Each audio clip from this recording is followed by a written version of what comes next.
आपण पाहत आहात सत्य, रोखठोक, निर्भीड बातम्या दाखवणारे न्यूज चॅनल जनहित मराठी न्यूज. दलित चळवळीतील कार्यकर्ते आक्रमक होताच सोशल मीडियावर आक्षेपार्ह पोस्ट व्हायरल करणाऱ्याने कान धरून काढल्या उठाबशा.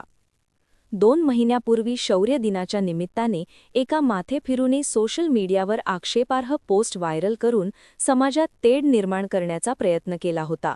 त्या माथेफिरूला दलित चळवळीतील कार्यकर्त्यांनी गाठून त्याला भर चौकात कान धरून उठाबशा काढून माफी मागायला लावल्याची पोस्ट केज तालुक्यासह जिल्ह्यात व जिल्ह्याबाहेर प्रचंड व्हायरल होत आहे.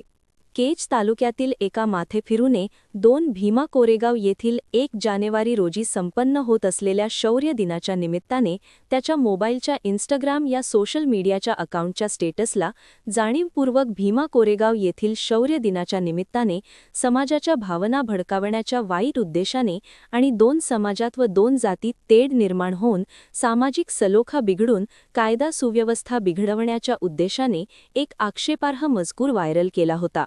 त्यामुळे केज येथील दलित चळवळीतील विविध पक्षांचे कार्यकर्ते व सामाजिक कार्यकर्ते चांगलेच आक्रमक झाले होते.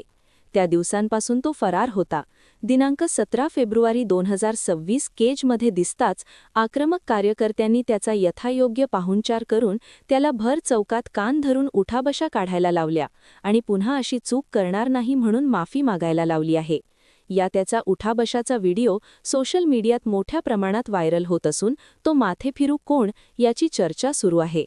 दरम्यान 2 महिन्यापूर्वी या माथेफिरू विरुद्ध केज पोलीस ठाण्यात गुन्हा रजिस्टर नंबर 07/2026 भारतीय न्याय संहिता 186-1-290 नुसार गुन्हा दाखल करण्यात आला होता. तसेच याच्या विरुद्ध अनेकांनी तक्रारी केलेल्या आहेत.